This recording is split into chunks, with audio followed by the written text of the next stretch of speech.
Conversations across time. Conversations across time. Conversations across time. Conversations across time. Good evening, and welcome to another episode of Conversations Across Time. I'm joined tonight by Conversation Across Time show historian Mark Hoffman. Welcome, Mark. I'm glad to be here. These are perilous times, and we have to deal with them. We do. And let us start with the assassination of General Soleimani. Yeah. Recently, the President of the United States ordered the assassination of a general, an Iranian general, without contacting the Gang of Eight, without asking Congress's permission, and without warning allies. Right. Now, But he was on the phone with Putin before then.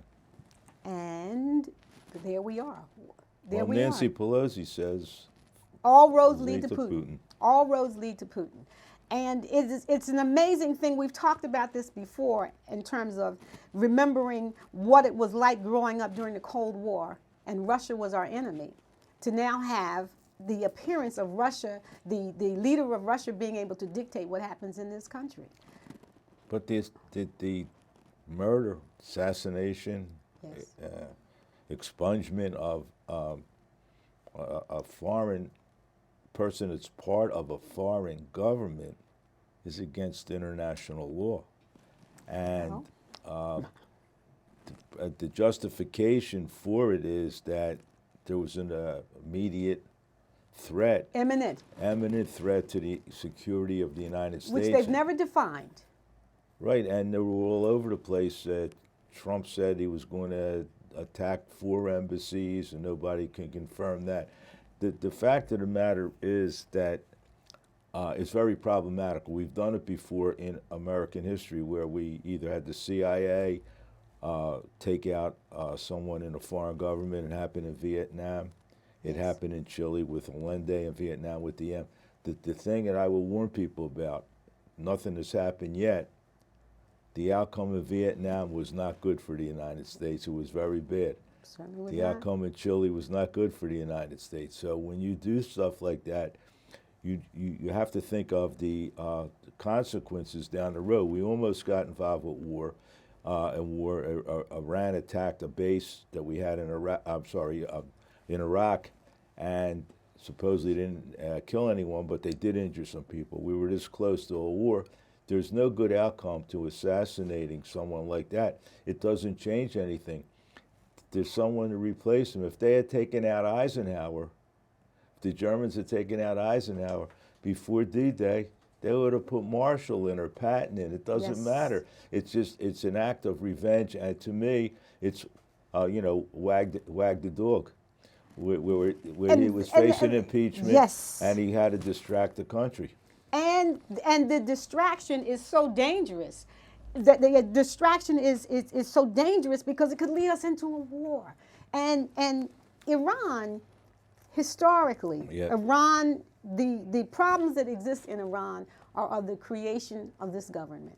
We've talked about that before. You also talked about Great Britain and oil, and that they also were involved in the beginning with us too. That's and right. The original revolution in Iran to put the Shah in power and overthrow the democratic government was the combination of British intelligence and our CIA. And one of your favorite people was the head of the CIA then, Alan Dulles. Alan Dulles. Alan Dulles. And what was interesting about that is that Alan Dulles and his brother Foster were invested in British Petroleum. And that was one of the reasons for the revolution, to protect the Anglo-Iranian oil companies. That's exactly right. That's exactly right. So, the revolution that displaced the democratically elected Prime Minister Mohammad Mossadegh, and we talk about him all the time, was engineered by the Dulles brothers, one being Secretary of State, the other being head of the CIA, in connection with MI6 so that to protect oil. That led to the Shah being in control, and he used dictatorial things. So in '79, they There took we the go. hostages, and it was a revolution. Yes. And Jimmy Carter failed in trying to rescue the hostages. It was a failed military operation. And the Reagan was up for re-election, and they told the Iranians not to release the hostages till after the election. So they interfered in American election in a way. Before that, Nixon had interfered by telling the North Vietnamese to withhold Not to peace negotiate. talks until after the election. He sent what was her name, Madame Chenault or something, Yes. over there to talk to the North Vietnamese. And so the whole thing in Iran now was caused going back to our interference in a clandestine way. In 1953. Starting in 1953, and the assassination is only a culmination of that. Yes. So the thing people have to watch out for is the consequences afterwards when we do these dumb things. And it's, to me, that's an abuse of power. We're not at war with Iran. We're not at war with Iran. Right, to say he said he was a terrorist, we're at war with terror. There hasn't been a declared war in this country since World War II.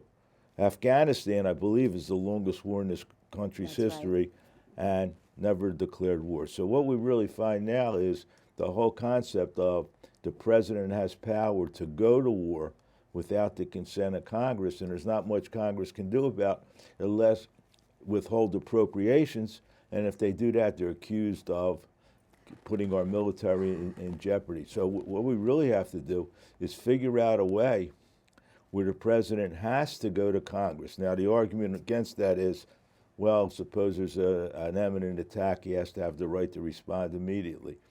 But, you know, Trump has used the concept of national security to do a whole bunch of illegal things without Without the consent of Congress, He said, without even having a discussion. Congress refused to appropriate the money for his quote-unquote wall. He said it's a national emergency. I'm going to expropriate funds from the military. Why does he need money from the military for the wall? Because Mexico is going to pay for it. I'm sorry, but no, he said the same thing with the immigration. It's a national emergency. Here's the problem with that. You can say anything. Suppose he illegally goes to war with another country, right, without consent of Congress. Now he says, well, we're in dire straits because we don't have enough manpower. So I'm instituting selective service because I need men to fight this national emergency. So where does it stop? So you need a check, and the whole point, that was the whole point of the War Powers Act, because of what happened in Vietnam and because of the escalation of Vietnam, but nobody enforces it. They put a rubber because they're afraid to go against the military, and that's why we're in the situation we are in now. Why is the military being so silent on these abuses? For instance, they did not anticipate when they put these things, these possible operations in front of Trump. They did not for one moment think that he was going to authorize killing General Soleimani, but he did. But that was because, as you said, the impeachment, the articles of impeachment were getting ready to be sent to the Senate, and he wants to distract, like any magician. Watch this object over here while I steal with the other hand. And I find it, when we were talking about these things that have happened in the past, what I find particularly interesting is that this is not the first time that presidents have used foreign governments to influence an election. But it's not been done to the extent that Trump did. But remember what happened when Madame Chenault told the North Vietnamese, do not negotiate. But the thing is that what really bothers me is that people die because of that. Yes. How many people, died in Vietnam because peace could have been negotiated sooner? or died in Vietnam because it was a lie. There was the exactly. North Vietnamese did not fire And so- upon in the so Gulf of Tonkin. That didn't happen. What would have happened if the retaliation by Iran, if Americans had been killed? We'd be in war now. Yes, we would. And, you know, our grandsons or granddaughters Yes. would be subject to, you know, and and Iran's no punk country. It would be a tough war, and they would probably have to reinstitute the draft to get enough military people, because these people have been recycled in Afghanistan. How many and tours Iraq. of duties? Right. How many tours So, of duties?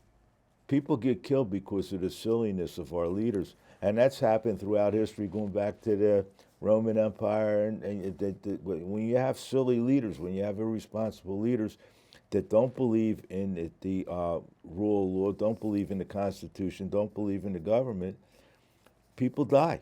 There's real consequences When to you it. say don't believe in the government, one of the things that is disturbing to me, there is a book that was just released, and I have to get a copy of it. The Very Stable Genius. Yeah, Phil Rucker and Carol Leonard, yeah. Washington Post. Washington Post columnist. And they wrote this book, and some of the things that they have outlined in this book are terrifying to me. To believe that someone who, and people dance around calling Donald Trump, well, Tillerson called him a moron. His professor at Wharton Yes, has stated it was the dumbest effing student I ever taught. yes, yes. He stated it publicly, so So there's no secret about that. And then for Trump, when he was visiting Pearl Harbor, this is hysterical. it's not funny. Visiting It's Pearl tragic. Harbor for a memorial celebration for a president of the United States not to understand the significance of Pearl Harbor and what that meant to this country. And he's actually sitting in the White House. So people, Tillerson called him a moron. You left out the expletive. Well, I left out the expletive because, believe me, in private times I've had some other thoughts about But this also in the book, they said he was meeting with the Prime Minister of India, man.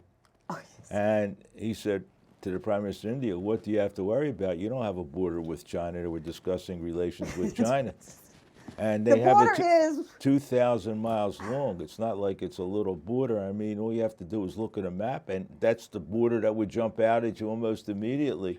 And the best presidents, in my opinion, if you really study history, the presidents that got us in the least trouble were presidents that had a degree of intelligence. They were not stupid men, or hopefully when we have a woman, it won't be a stupid woman, and people that believed in the institutions of the country.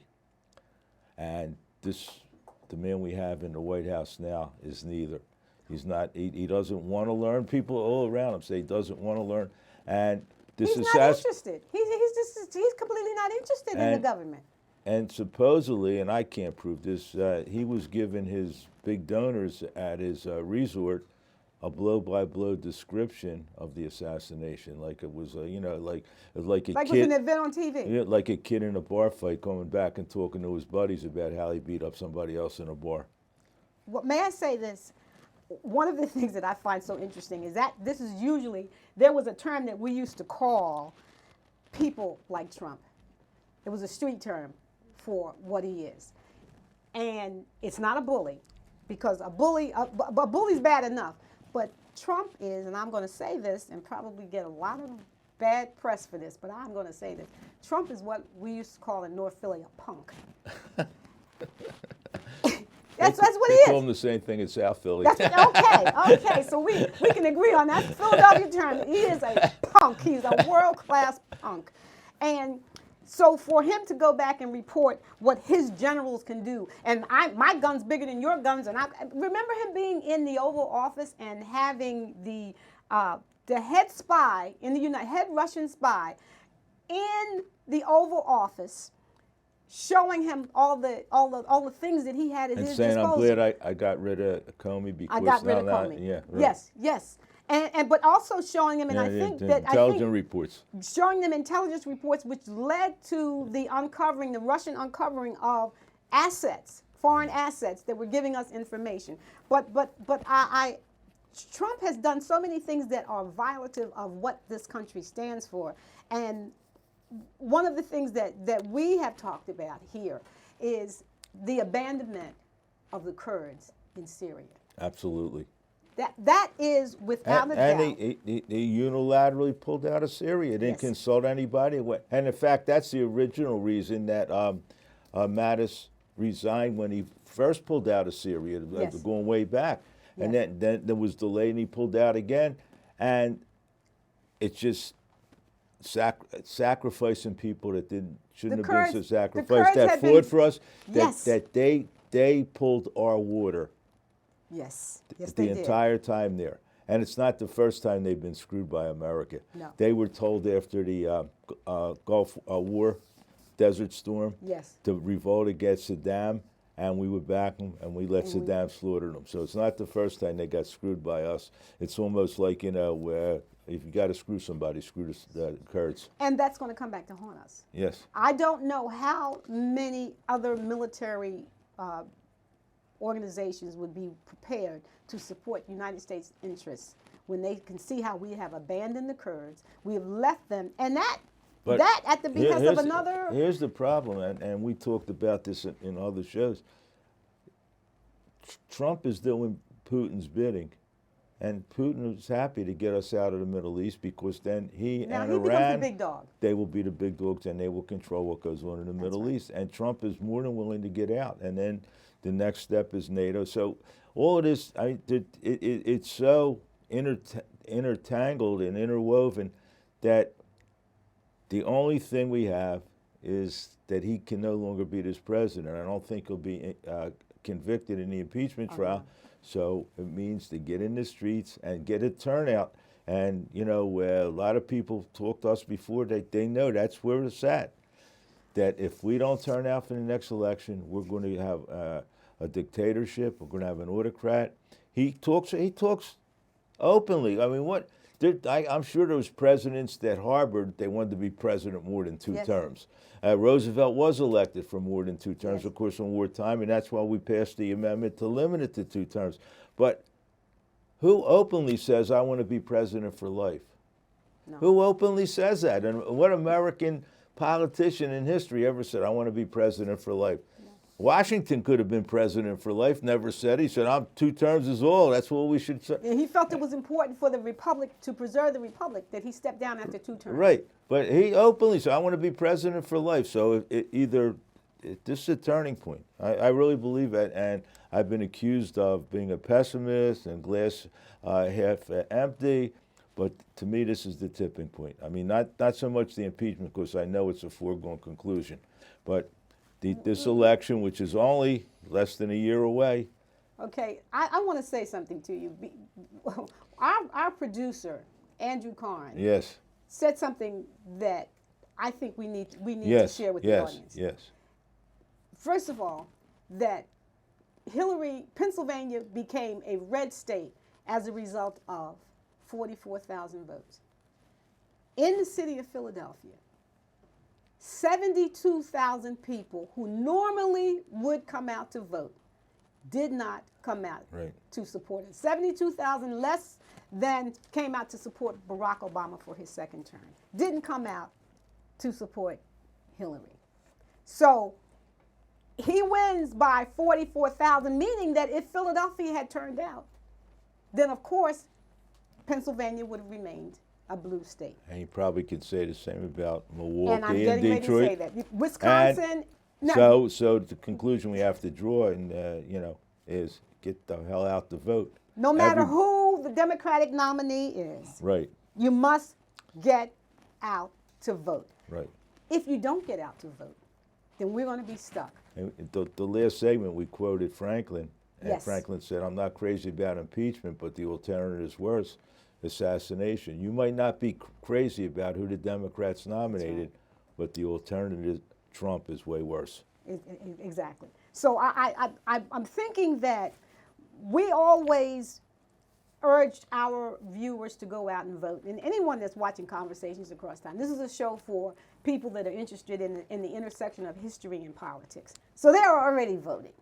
The key is Tell your friends. cousins, your old uncle, the Yes. guy that you have an argument with in Thanksgiving, your friends. Drive somebody to the polls. Yes. The thing is, and I truly believe this as a former history teacher, retired, that we need to educate our students how important it is to vote. There are too many kids that graduate high school, go to college, people I talk to, they're all the same. They're all corrupt. What's the difference if I vote? My vote don't matter. Right. Who cares? If I put Hillary in, she's just as bad as Trump. The Clintons are bad as the Trumps and blah, blah. And it's not. The country is based on that people go out and vote, their interests, know what their interests are, and the rival interests eventually have something happen that's good for everyone. And we have to get people to believe that their vote matters. Well, let me ask you this. I don't know what we do. And the reason that I say I don't know what we do is because there is so much that this man has done in the open. It's not been hidden. Right. He's done it in the open, and you get these people that respond and say, well, yes, but the economy is doing great. The economy is doing great for which group of people? 1%, the top 1%, the top 10%. So I say to people that those college students, those college graduates that you're talking about, saying they're all the same. How much are you vested in the stock market? Why would you think that because the stock market is doing great, you're doing great? That's not a kitchen table discussion. So the stock market doing great does not affect most of the folk. I agree. And getting back to what you quoted Andy is saying, Mitch McConnell Yes. is quoted or allegedly has said, big voter turnout helps the Democrats and hurts us. Yes. That's why he said it. So if he said suppress turnout, we gotta increase turnout. We have to increase turnout. So and we know if you look at the demographics and vote, if the turnout's large, the Democrats will win. Yes. So the Republicans know that. What do? Suppress turnout by using All kinds social of media, devious means. use Yes. the Russians, Yes. voter suppression. What did I read? Florida instituting a form of poll tax again. They're Yes. saying anybody that owes a fine and doesn't pay the fine loses their right to vote. These Now- are all direct assaults. This is direct assault on the. Well, millionaires. If I'm a millionaire and I owe $5,000 in parking tickets and I Yes. want to vote, the $5,000 means nothing to me. Right. If I'm somebody who works at McDonald's and I owe $200 in parking tickets, That's a big deal. That's meals for my family for a Yes. couple of weeks. Yes. So it's part of this whole voter suppression. And I mean, we know what the poll tax was. We know what the literacy tests were. It was an attempt to suppress voting to keep the party in power in power. Yes. And the voter ID laws. Right, exactly. Where did I read? In order to have a voter ID, you needed a driver's license. Yes. And they closed the places where you get the driver's license. Department of Transportation in offices. in the black neighborhoods. Yes. So, Yes. so there's This is a I systematic worked approach. after I retired from teaching. I worked in the casino. One of the things I would tell people, whatever they want you to do in the casino, Yes. do the opposite because they want your money. Okay. So if you're playing blackjack and they tell you to take insurance, don't take insurance because they want your money. Yes. So the same thing in politics. Okay. You know the people who are against you. Yes. Do the opposite of Of what they they're want. doing. Okay. Okay. We are at a point in this country, however, that the college students, the college graduates that you mentioned, are not paying attention. Is it that they're on overload? Is it because there's so much information out there that they just tune out? Is that And what happens? and you have social media, and you have, Yes. what Zuckerberg is saying it's all right to put untruths on Facebook if the candidate puts it there. So, how do we educate people to say, I mean, there are people that believe that Hillary Clinton was running a child sex ring under a pizza place, and a guy blew it up. I mean, literally, so. It was a nonsensical proposition from the beginning. I don't believe in censorship, so we have to educate the kids in history, in civics, and there's no kid in this country that should graduate high school without some sort of bullshit detector, some kind of course in, the techniques of propaganda, what propaganda is, what to look for. Because we know that Hitler and Goebbels, that was their whole thing. Lie a lot, keep lying, and tell a bigger lie. Yes, yes. And, I mean, I don't know this for a fact, but, Trump's first wife said the only book he had was the speeches of Hitler. Yes, I remember that. So being said, and then she was very quickly. You don't hear about her anymore. You don't see her. And remember, she was making a few statements during the time that he was running his original candidacy, and all of a sudden she just got very quiet. So we know that there was some deal. We know it works, because the Russians wouldn't do it if it didn't work. They wouldn't hack. They wouldn't put these trolls on the computer if it didn't work. So how do we counter it? Right now, we got to get rid of this guy, and we got to change the education system. We got to educate the kids to look for what's bullshit and what's not bullshit.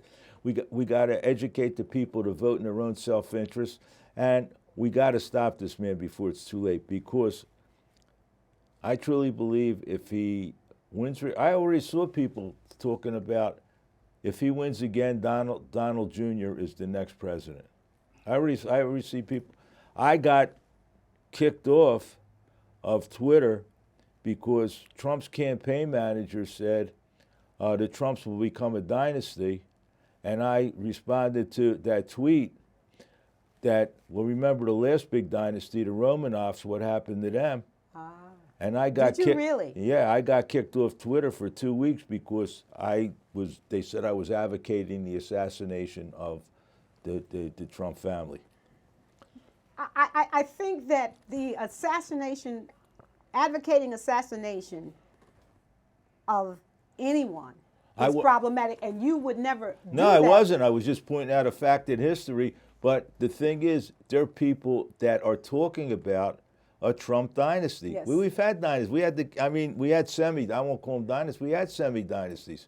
Bushes.